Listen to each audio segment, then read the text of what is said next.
Marie Bonaparte, oui, c'est une princesse, effectivement. C'est une riche héritière. Sa mère meurt quasiment à sa naissance. Et il y a toute une histoire autour de l'héritage, qui est à la fois une chance et quelque chose de très lourd à porter. Dès qu'elle a 18 ans et qu'elle commence à prendre un peu d'autonomie, elle commence à fréquenter un peu les cercles littéraires parisiens. Elle est très demandeuse, en fait. Elle est très intelligente. Elle parle couramment anglais, allemand, grec. Elle fait son analyse en allemand avec Freud. Elle traduit les œuvres de Freud.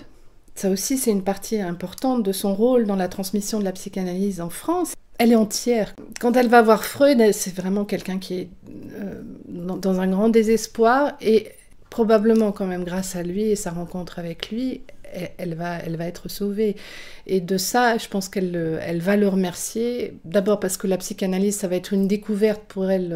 Elle va enfin comprendre des tas de choses qu'elle imaginait, mais sans vraiment mettre de théorie, et tout d'un coup, ça va être pour elle une grande révélation, et elle va se dire, mon rôle à moi, c'est d'amener la psychanalyse en France, et pour ça, j'ai de l'argent, j'ai l'énergie pour le faire, j'ai les connaissances, donc je me lance là-dedans. Et c'est vrai que quand elle fait une chose, elle le fait à fond.